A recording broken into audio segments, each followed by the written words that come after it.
where we really have to watch out when it comes to winter weather around here. But we're not seeing any snow or ice out there for tonight. But what we are seeing, freezing temperatures are on the way, and we're already dropping into the freezing range in several areas. Temperatures overnight will be tumbling down into the low to mid 20s. Look at where we started today. Our first alert weather watchers, just some select reports, but you can see Tyler Young in Trussville there down to 24 degrees for an overnight low. Tony McDonald 22 degrees. So with temperatures like that, low 20s and flirting with the upper teens, you want to make sure you have those faucets covered tonight. Make sure the pets have a warm shelter. Check on friends and family. Make sure those heaters are working out there, and also make sure those plants are protected. And one thing we noted is that it is so dry. If you have dry, sensitive skin, it's extra lotion kind of weather and chapstick weather with it being so dry with these low dew points. But we got the freezing conditions tonight, dry through Saturday, but the next big thing will be some rain coming back on Christmas Day. And the way it looks right now, it just looks like rainy weather. We're not seeing a severe weather threat setting up for Christmas Day. It just looks like showers will be coming back. But we're going to talk a lot about that coming up here. Right now, temperatures, as I noted, already you can see we're in the freezing range in a lot of locations. Jasper at 30, Pell City at 32, further south at Marion and Demopolis, temperatures right now in the 30s. So tonight's a night several hours below freezing, and maybe you have shopping plans. You're about to head out the door. Just again, bundle up. It's going to stay very, very dry for this evening. And then tomorrow, out the door tomorrow morning, you can see temperatures down into the 20s again to start the day, and we'll actually drop to freezing tomorrow night again. So we're going to have a couple more nights here with temperatures at or below freezing. But we'll talk more about the rest of the week and that rain chance coming up for Christmas right here on Weather Extra. Well, Wes, even though we have rain in the forecast, the East Coast is beginning the cleanup process after a powerful storm wreaked havoc on Monday. At least 4 people have died and more than 620,000 homes and businesses from Connecticut to Maine are without power. The storm brought dangerous flooding that has prompted water rescues and disrupted travel across the region. Crews are continuing to work to survey the damage in flooded communities. These conditions have also caused several schools to close in New Hampshire and Maine, where fully restoring power could take several days. And these storms also likely threatening to cause a ripple effect of flight delays across the country as we head into the busiest holiday travel season of the year. This comes after the cancellation nightmares from last year still very fresh on everyone's minds. The U.S. Transportation Secretary and the FAA and airlines are prepared, though. He says the recent fine against Southwest Airlines over last year's meltdown is a warning to all air carriers. We're telling them not to let this happen again, and my sense is that they have learned that the hard way, but also the entire industry needs to see this as a signal. This comes as the Federal Aviation Administration is still working to address ongoing issues with its air traffic controllers, including massive shortages. The agency is expected to announce this week it will convene a special panel to review the impact the overtaxed workforce is having on safety. And around the world, a volcano in Iceland is erupting larger than scientists predicted, and in the country's most populated community. Fox News correspondent Brian Yanis has more. I'm very excited to be here in this place, in this time. The images coming out of Iceland are simply breathtaking. A major volcanic eruption is now underway, and the world has been watching live since Monday night. Lava is spewing from this 2.5-mile-long fissure or crack in the Earth's surface. At one point, the fountains of lava shooting up 330 feet into the air, flowing at a rate of 66,000 gallons per second. That has since decreased, but Icelandic officials are not taking any chances. The town of Grindavik, just 2 miles away, was evacuated last month after thousands of earthquakes caused damage there. Now police are out in force, making sure nobody was left behind. We have cleared the town and the area, and now we're just securing the area and closing every roads to the area. The eruption taking place about 30 miles southwest of Iceland's capital, Reykjavik, home to some 200,000 people. Icelandic officials are monitoring the lava, but at this point it does not appear to be flowing toward any towns or cities, and the government says there is no threat to life. Still, local residents are watching closely, hoping the flow does not shift and put populated areas at risk. A town involved, which might end up under the lava. That's flowing behind us. So yeah, that's kind of mixed feelings, to be honest. Volcano experts say despite the smoke and lava, there should be no disruption to air travel during this eruption. In New York, Brian Yennis, Fox News. And in 30 seconds, we'll let you know just how ridiculously cold it is outside. And we're joined by a special guest who can help keep you safe during severe weather. We'll be right back.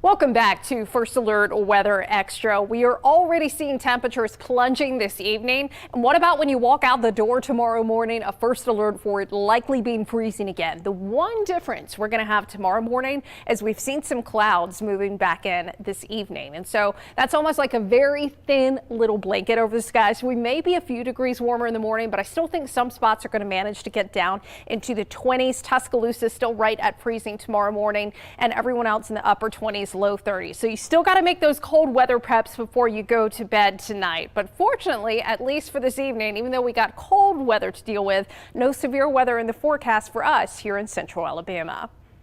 I mentioned earlier, spring is 91 days away, but joined right now by a very special guest with the Jefferson County EMA Director, Jim Coker, good friend, and it's been a little while since we've had you here on the set. It has. It's good to be back. Well, I know you guys have been very busy with the Jefferson County EMA already. We've had our first.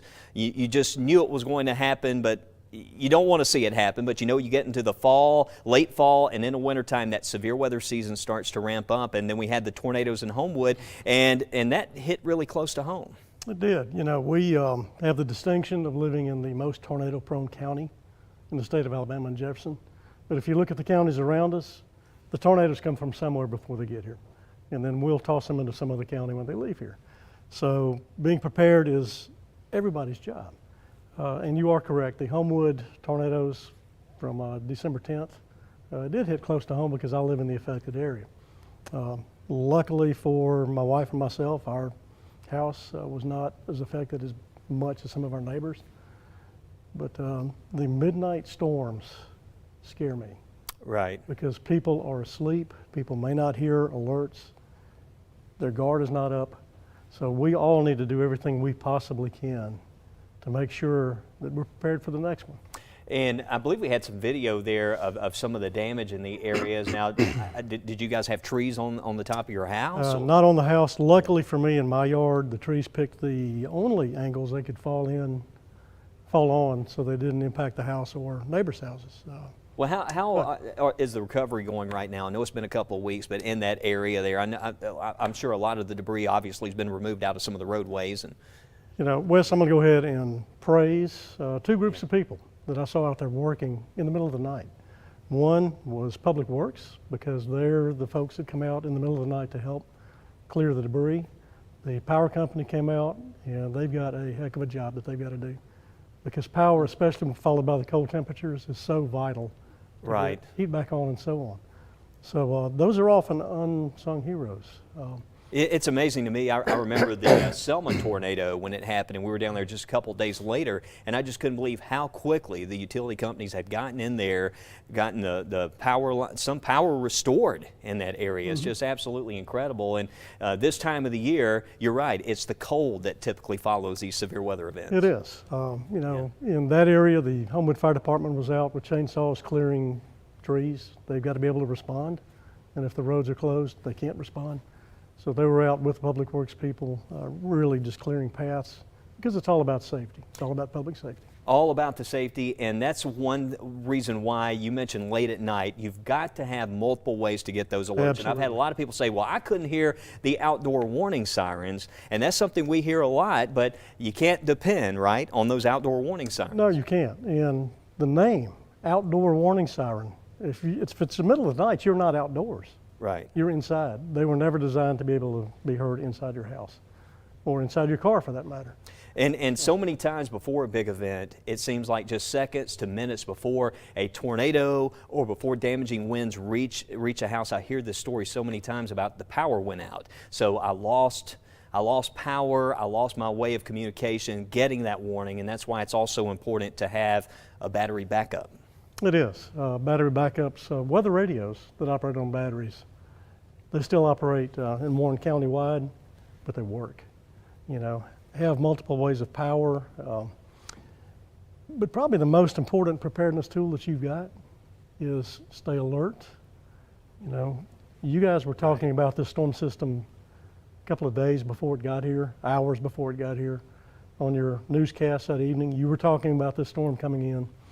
And, you know, we all have to have personal responsibility, myself included, as a resident, to pay attention because lives may be at stake. Happily, no deaths and no injuries in this storm.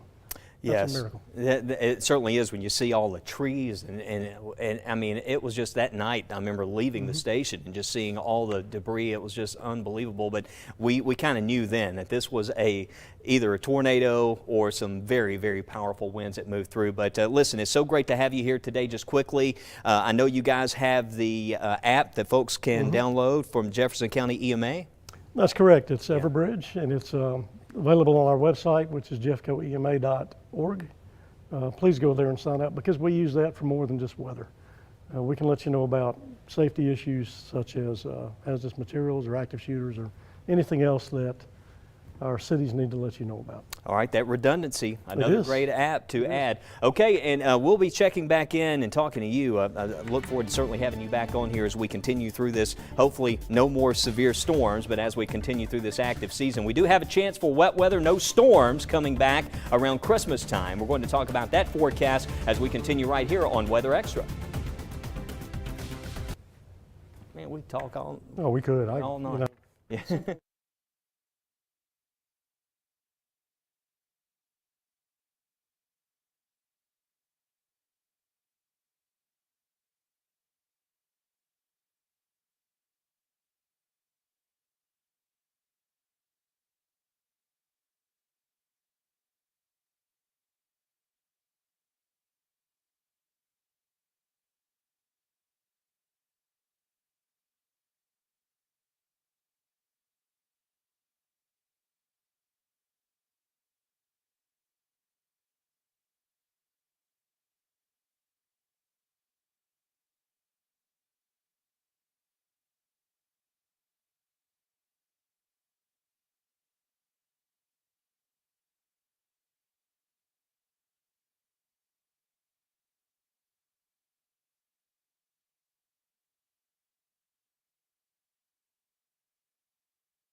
Welcome back to First Alert Weather Extra. Chief Meteorologist Wes Wyatt. Well, with the cold temperatures, that only means one thing, and that means winter is coming. And as we head into the winter solstice, meteorologist Matt Daniel and Mickey Ferguson join us now with an in-depth look.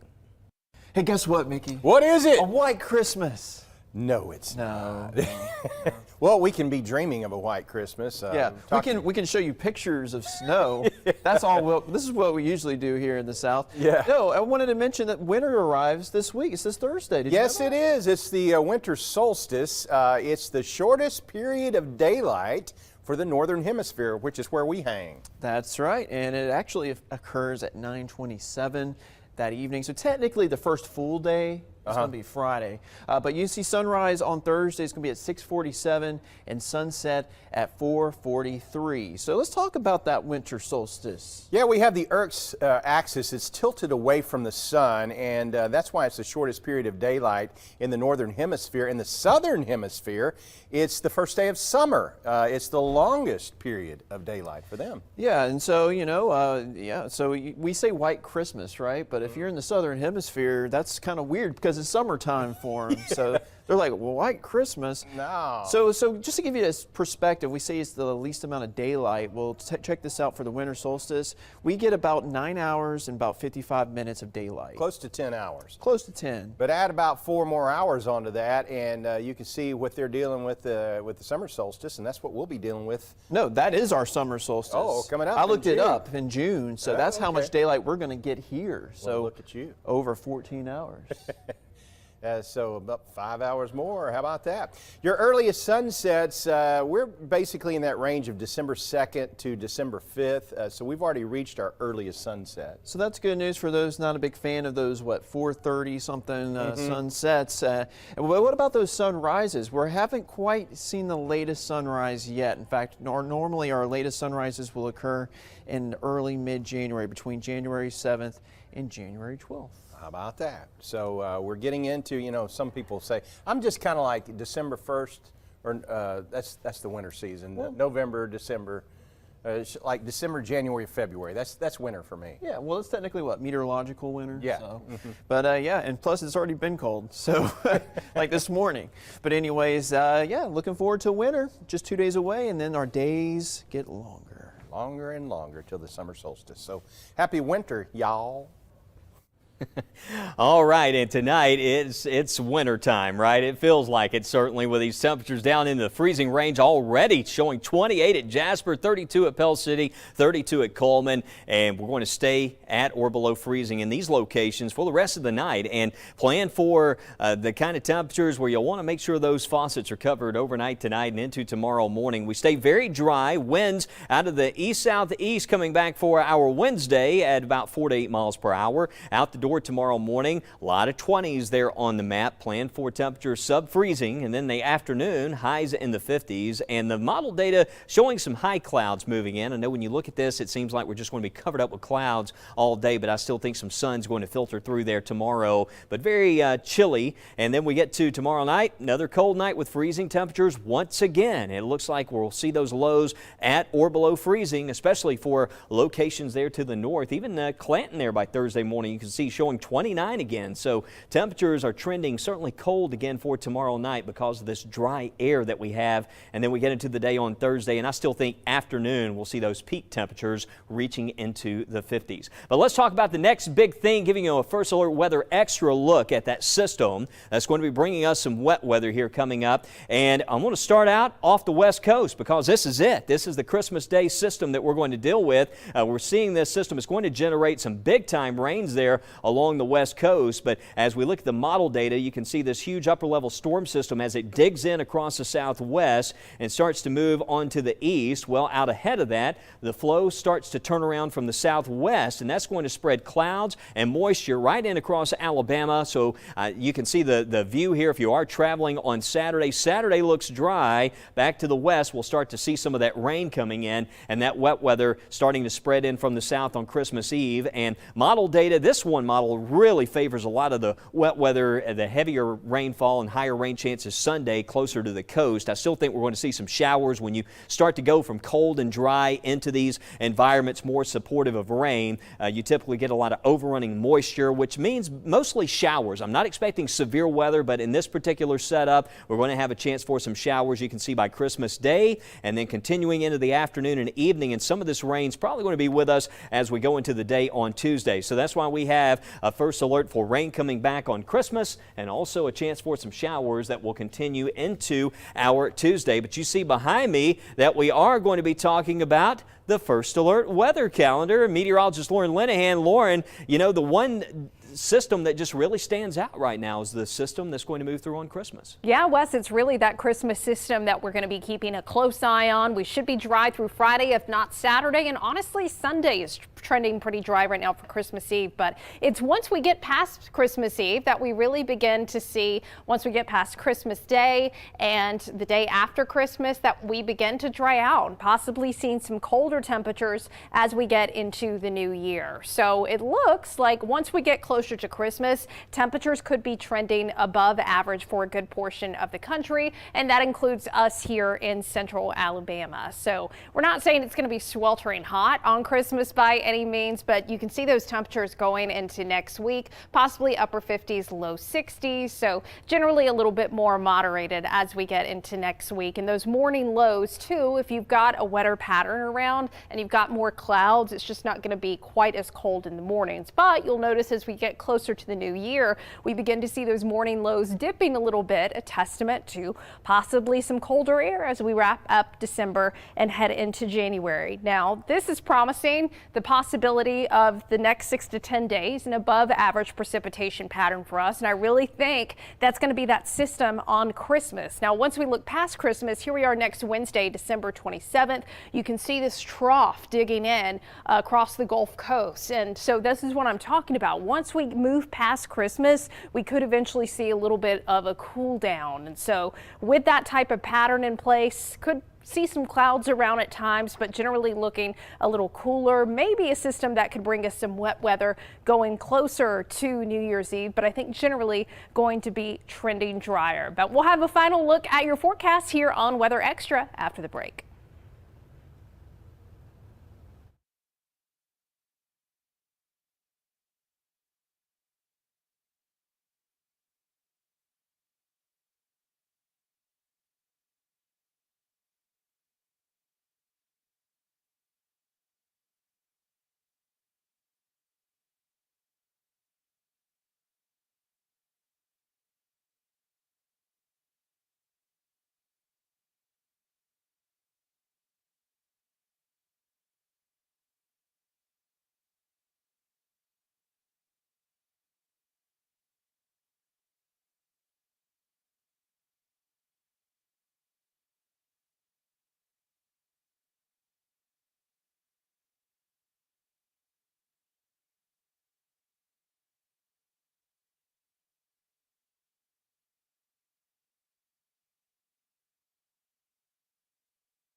Yes.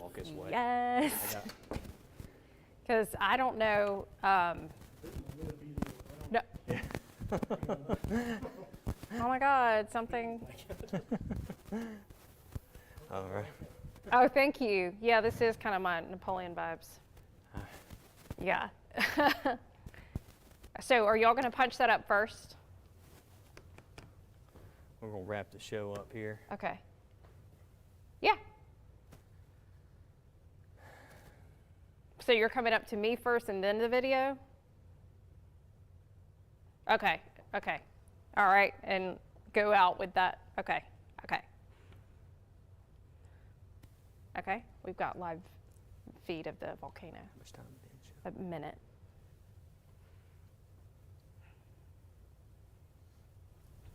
Well, we're talking a lot about cold weather, but we have something right now, some video that will warm things up a little bit. It will warm things up. Look at this, Wes. This is live footage of the volcano that is erupting in Iceland. It's so incredible. it's nighttime over there, but the volcano is certainly lighting things up. You know, sometimes volcanoes can have an impact on the weather. If it's a large enough eruption and you get enough ash up in the atmosphere, that can actually have a cooling effect on weather patterns. Certainly can, and you know, you take in the U.S. and the Northwest, the kind of volcanoes that we have there, the magma, it's thicker, so it you end up with a lot more pressure, and the eruptions are a lot more volatile. Just like you remember Mount St. Helens when the slope just kind of slid off the mountain and just exposed that chamber and ended up with a massive explosion there with that volcano. But thankfully, you know, one thing that we don't have to deal with in Alabama, because we deal with it all, right? Yes, we do. Man, we're going to be dealing with some rain, it looks like, by Christmas time, so we'll update you on that forecast tonight at 9.